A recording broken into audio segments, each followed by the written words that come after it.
Forget your 75 dirham shakshukas. Breakfast in New Dubai can be affordable if only you know where to look.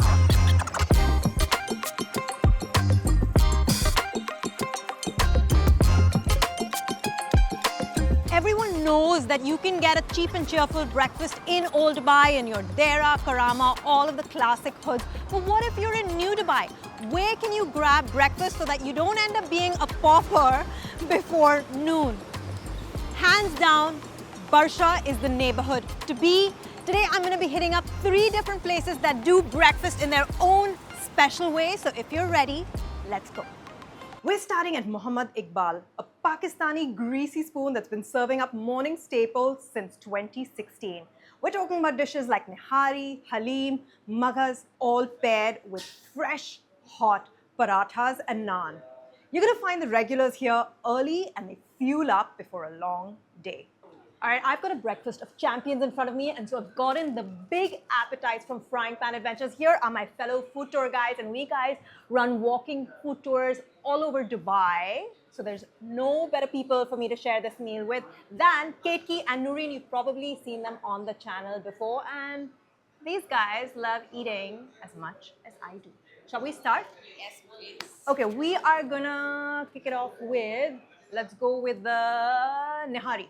Nihari is the first dish we're gonna try, and it dates back to the Mughal kitchens of Delhi. The name comes from Nahar, meaning morning. So it's perfect for breakfast because this is a dish that's slow cooked overnight and eaten after dawn prayers. Look at this heavyweight champion, and Ketki had her eyes on it, so I'm gonna be very gracious. My sparkle in It my shows eye. you how much I love you that I'm giving you the, yeah, because that is the best piece, honestly. And here we go. Now, I did tell him to kill the tari. Tari is the oil that they splash on the top. I'm not a big fan of it, but some people really love that. So it's totally your game. What should we eat this with? I feel, there. With the rogni. I feel this is better with the rogni naan. So he made us this gorgeous rogni naan, which is crusted up with sesame seeds. It looks really rich. Come on, ladies, each of you can just. Chaos. And what's really nice is these ginger, green chilies, and lemon, which you should add, I feel, on the top of any nihari. That's what makes the best. Careful with the chilies. Yes, so Ketki has tested out the chilies, and I have been told that they are deadly, so I'm not gonna do that. Okay. Mmm. So good. So The gravy is really good. It's so good.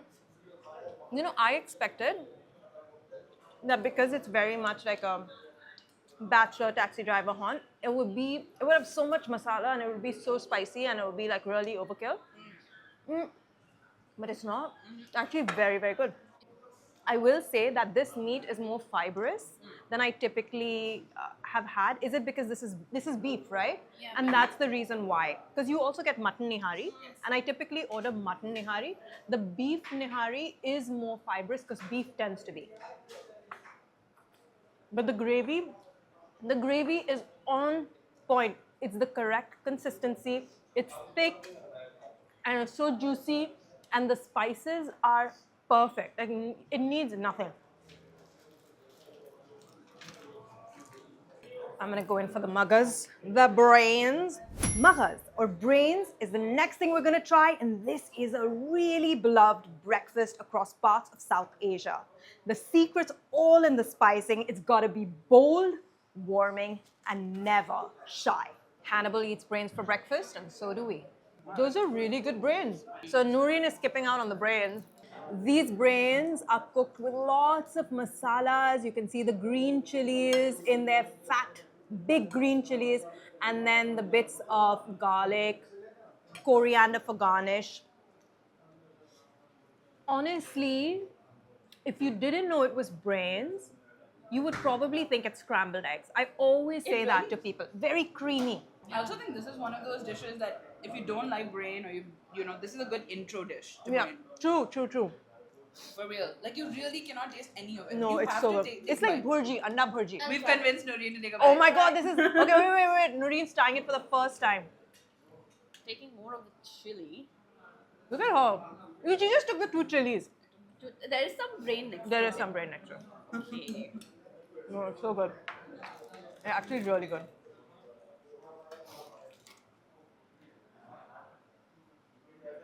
You don't have to lie. You can tell us what you really think. No, you guys are right. Right? This does not taste very. Brainy? Yeah, the texture also is very eggy, and I like it. Wow. I have to say, this is one of the best brain dishes I have had. It's got tons and tons of juicy flavor. This is such a strong start. Honestly, this whole plate is 9 dirhams. 9 dirhams. That's crazy. Amazing. And you have this first thing in the morning, and I challenge you to get hungry in a couple of hours. Like, it just won't happen because these kinds of dishes, they sit with you, and it's perfect for the guys who are, you know, your manual laborers, the taxi drivers. It's perfect for them to fuel up for the whole day. You know what most normal people would do after this kind of breakfast? You'd figure out what to do with yourself, probably somewhere under the blankets. But we are going to hit 2 more places in Barsha where you can get the cheapest chips breakfast. Turns out this place is open 24 hours every single day, which is not information that any of us needed to know. But you know what? You can roll out of the airport at any time of the day and you know where to grab a meal. It is right here. Hey, if you are enjoying this episode so far, make sure you hit that like button, subscribe, hit that notification bell so that you never miss another episode like this one. Breakfast number 2 is going to happen at a Palestinian-Jordanian family-run little spot that's been serving Barsha since 2010. That is long before the food bloggers caught on. The name tells you exactly what to expect. Fool wa Hummus. Fool wa Hummus is known for their generosity. Just check this out. If you can't buy food, it's for free. We're gonna kickstart with falafel. Theirs is a Palestinian-Jordanian style one that's packed with herbs, super crisp on the outside. And what is absolutely mind-blowing is the price. You can get an entire bowl for just 3 dirhams. Once you have your falafel like this, you're never gonna be able to have plain falafel ever again. So good. This is actually so good. Do you have tahina all over my lips? No. You're good. If you order the falafel, you have got to get their chili plate because this is where the flavor is. When you dip your falafel into this chili oil with the green bell pepper sauce, and that is the bomb. What's insane is that this entire bowl is just 3 dirhams. Like, that's all it is. That is all it is. So you pay 3 dirhams for this bowl. I think this one is another 3 dirhams for the chili paste. I can see it's got garlic in there. It's got green bell peppers. It's probably vinegar. This is like crack sauce, essentially. Dip everything in there.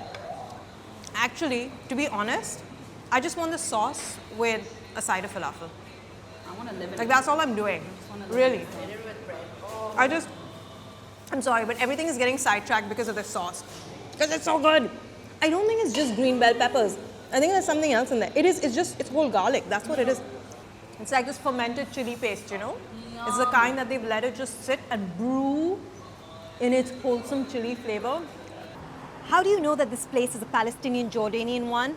The telltale sign is in their hummus because it comes with a tangy green drizzle. That is their tatbile, bell peppers, lemon juice, garlic. It's a Palestinian touch that brings a zingy lift to the whole dish. It's because their olive oil is so on point. This is good quality olive oil. There are places sometimes that get the dips right, but then that final olive oil they're using is low quality, and that is not the case here. Because it is that olive oil that makes everything just sing if it's done right. Let's bring this baby back. Oh my god! Let's do this. Let's do this guy, okay? And then let's drag him through here. Amazing. I was about to go, I was be like, Do it. I have no shame left. Look at that. It's so good. Yes, the garlic is up close and personal here. Garlic is garlicky. Really, really good. This is the fool urduni, which is the Jordanian fool, and then they have the Syrian one, which is very interesting. This guy, look at him. This one is not so mashed up. This is whole fava beans mixed in with that magic green sauce and with tomatoes and chickpeas. So this one I think you really do need to go in with your spoon. It's more like a crunchy salad, this one. Yeah, this looks lighter.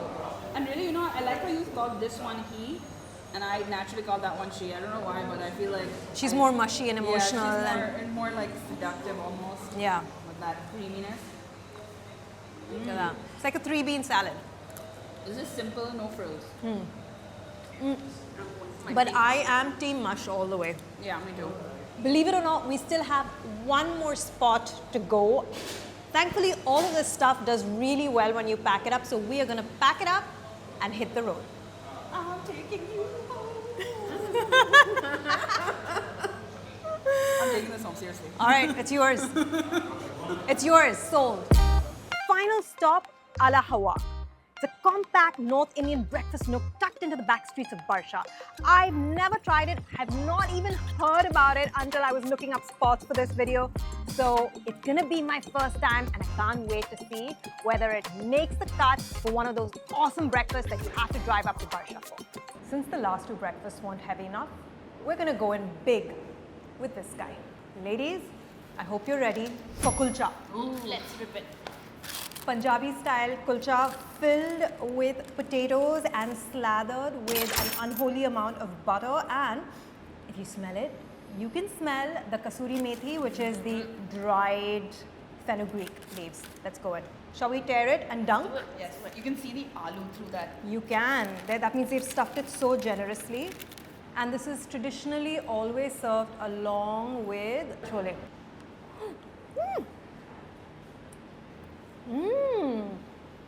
It's really good with just pickle. Really? Just pickle needs, yeah. You have to try the chole. I will. The dahi is meaty. It's got that slight lemony kick, Yeah, pickle. and it's not at all over the top spicy. Yeah. This is actually really good. Is that amchur powder in there? There's definitely amchur powder in there. It's so good. Because that sourness is not coming from a lemon. It's not lemon, it's amchur. So we could hear the grinder going off constantly in the kitchen, and that's because they are grinding all their spices fresh for lunch. And you can get that sort of very fresh home style flavor in this food. It's got that slight lemony kick, and it's not at all over the top spicy. You know where I am when I have this? I'm in an Indian train station, and they have some of the best food that they serve on the that's literally this paired the kulcha, this beautiful potato stuffed buttery kulcha with that it's beautiful. Okay. Are you gonna cry? I am gonna, I can't even put my words together. Okay. Cannot have kulcha without a thick, creamy Punjabi style lassi, and they've got tons of ice.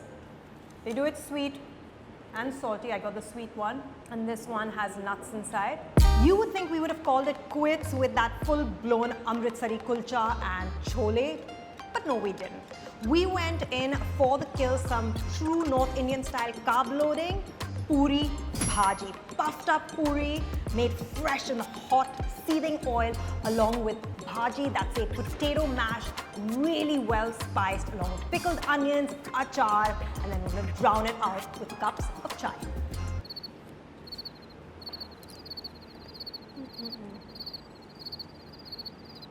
It's good, but I like their chole better. It's hard for anything else to compare after you've had the chole. I think at this point we're just so full that, yeah, I don't think we're capable of tasting anymore. We say that while we're munching on it. Is it from this? I want to buy the chai. The chai is actually pretty good, on point. I can taste the cardamom. It smells really nice. It smells like kheer. It's definitely very sweet. That is why it smells like kheer. And it tastes like here. You can definitely make out that this is fresh milk chai because you can see that little pool of cream or malai because they've kept sort of boiling the milk. So it's quite rich, it's quite sweet. Ladies, I hope you're ready for lunch. Oh God. You don't need edible flowers and gold leaf to eat well in the city. You just saw it, 3 spots, 3 breakfasts, none of them broke the bank. You know which breakfast still rules my world? It's one that I can probably eat every day for the rest of my life because it has some of my favorite ingredients. We're talking Nabusi cheese, fresh and whole za'atar, eggplant, pomegranate seeds, sage tea, kanafe. You get the gist. It is shockingly affordable and it's in New Dubai. If you want to know where, just tap the screen. It's right here. Hey, thanks for joining me for breakfast, and until the next time we meet, forks down, sleeves up.